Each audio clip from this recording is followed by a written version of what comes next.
서울 강서구청장 보궐선거 패배 이후 집권 여당을 쇄신하겠다면서 야심차게 출범한 국민의힘 혁신위가 활동기한을 채우지 못하고 조기 해산을 결정했습니다.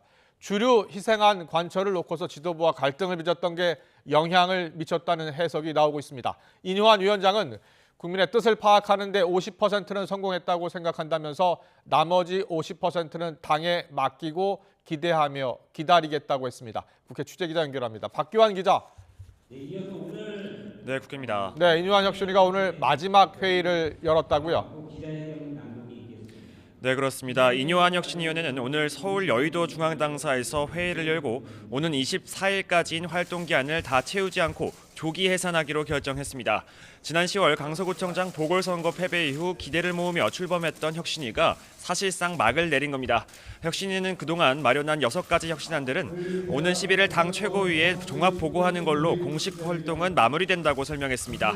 인 위원장은 윤석열 대통령과 김기현 대표에게 감사를 전하며 50%는 성공했지만 나머지 50%는 당에 맡기고 기다리겠다고 말했습니다. 직접 들어보시겠습니다. 국민이 뭘 원하는지 그걸 잘 파악해서 우리는 50%는 성공했다고 생각합니다. 나머지 50%는 맡기고 당에 맡기고 기대를 하면서 조금 더 기다리겠습니다. 혁신위 활동이 종료되고 다음 주 공천관리위원회가 출범하면 국민의힘은 본격적인 총선 체제로 전환됩니다. 주류 희생이라는 혁신위의 요구안이 이 과정에서 제대로 관철될지 등을 놓고 갈등의 불씨는 여전히 살아있다는 관측도 나옵니다. 김병민 최고위원은 CBS 라디오 인터뷰에서 혁신안이 현실화되지 않으면 지도부가 국민을 기망했다는 오명을 쓸 수밖에 없다면서 김기현 대표가 희생과 혁신 의지를 강조한 만큼 믿고 기다려볼 필요가 있다고 말했습니다. 더불어민주당 상황도 알아보겠습니다. 오늘 개파 간 이견이 큰 당헌 개정안에 대해서 어떤 이야기들이 나왔습니까?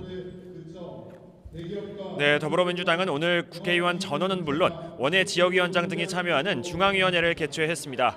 안건은 전당대회에서 권리당원과 대의원의 표가 반영되는 비중을 60대 1에서 20대 1 미만으로 조정하는 방안, 그리고 현역 의원 평가 하위 10%에 대해 경선 시 점수 감산폭을 확대하는 내용까지 두 가지입니다.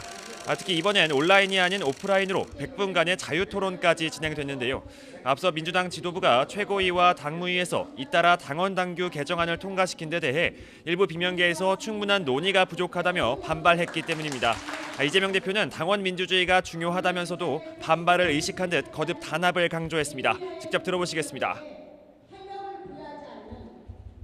우리가 단합하고 또 거기에 더해서 혁신의 길을 가야 하기 때문에 국민들이 바라는 혁신의 기대에 맞춰서 우리 자신도 변해가야 합니다. 공천 시스템에 약간의 변화를 주어서 우리 혁신의 모습을 우리 국민들께 보여주는 것도 우리가 해야 될 일이라고 생각합니다. 반면 비명계는 이재명 대표 지지세가 큰 권리당원의 표가 강화되고 경선 방법 수정으로 비명계 공천 불이익 등이 우려된다며 부결을 주장하고 있습니다. 중앙위원회에서도 직접 반발의 목소리가 터져나왔는데요.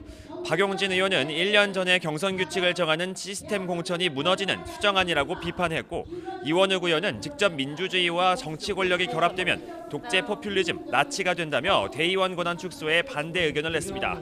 민주당 중앙위는 오후 3시까지 온라인 투표를 진행한 뒤 당원 수정안 표결 결과를 발표할 예정입니다. 여기에 비명계의 구심점인 이낙연 전 대표의 이재명 대표를 겨냥한 비판도 계속됐습니다. 이 전 대표는 오늘 YTN에 출연해 아무 말 말고 따라오라고 한다면 침묵의 단합이 이뤄질지 모르지만 국민의 지지를 받기는 어렵다며 용기 있는 변화가 필요하다고 말했습니다.